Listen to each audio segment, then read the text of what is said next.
Welcome to The Explainer. Today, we're opening a case file on a subject that's, well, it's part local legend, part massive community inside joke. We're going to investigate the Welshpool Panther. So we're basically piecing this story together from eyewitness testimony and, just local chatter.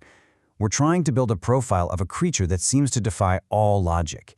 In our investigation, it's going to start right at the beginning with the very first sightings. All right, so Section 1, a panther in Welshpool? Look, every investigation has a starting point, right? That one single piece of evidence that kicks the whole thing off. For us, it all begins with those initial reports. And get this, it all started with this one simple question, captured on record, that just launched a town-wide search for the now infamous Welshpool Panther. Just like that. So right away, the early intelligence suggests this is no ordinary wild animal. Not at all.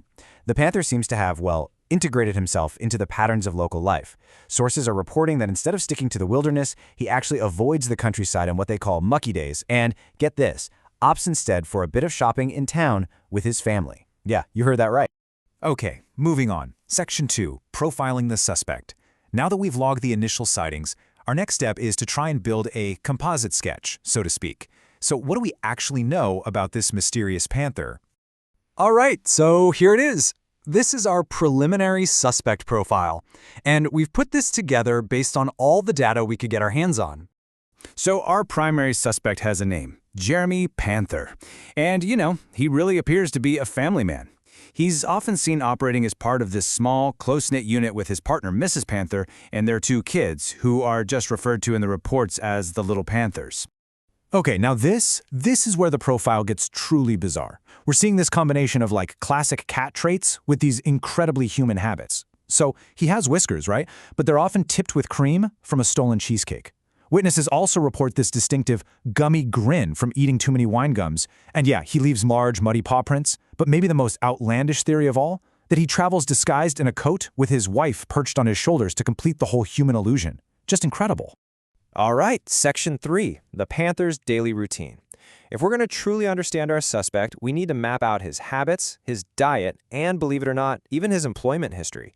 So let's take a look at his day-to-day operations. An analysis of his diet, it reveals a surprisingly refined palate, I guess you could say. As you can see, it ranges from barbecue staples like sausages and burgers, all the way to a stolen New York-style cheesecake. But then it also includes things like savory pork scratchings and, for reasons we honestly can't explain, wriggly worms. So his errands are, they're both methodical and completely chaotic at the same time. A typical trip out might involve, say, stealing Mr. Bean's Mini for transport, then pinching a cheesecake from the Sidorli's factory, followed by a totally legitimate purchase of sausages from Tesco's, and then a quick stop at Poundland for whatever else he needs. It's safe to say he has a clear disregard for property law. And this next part, I think, just brilliantly illustrates the Panther's remarkable ability to hold down multiple, really diverse jobs within the community.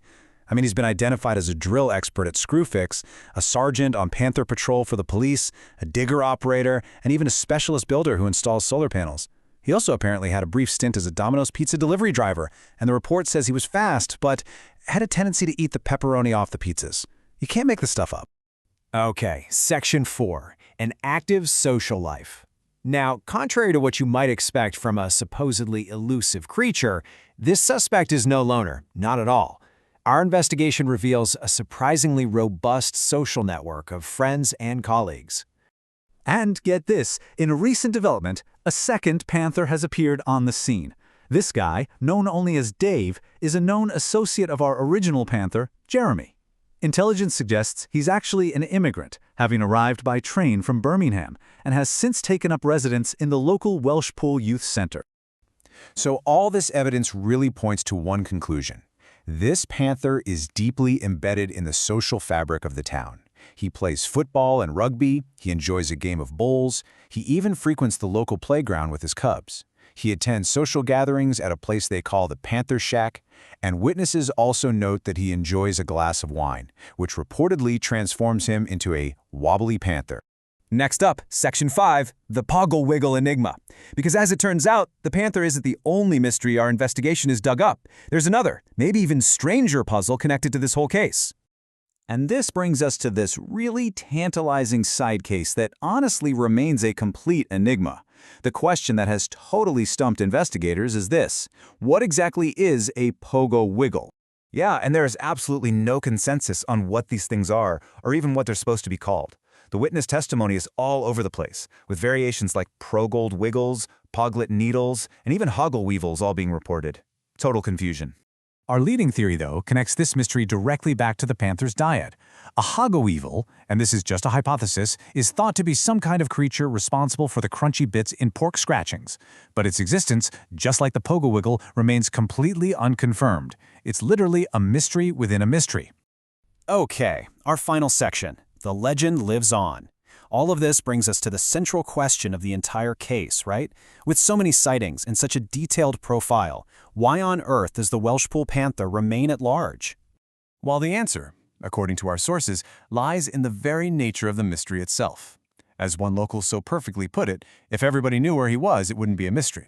And that really suggests that his elusiveness is a deliberate choice. He has to stay one step ahead, avoiding cameras, avoiding being definitively caught. You know, it's almost like a performance for the benefit of the entire town, all designed to keep that legendary status alive. So, you see, the Welshpool Panther is so much more than just some creature. It's a living piece of local folklore, an act of collective imagination that's being built in real time. And it kind of reminds us that myths aren't just ancient history, you know? They're still being made every single day. Which leaves us with one final thought to chew on. What legends are hiding in your town?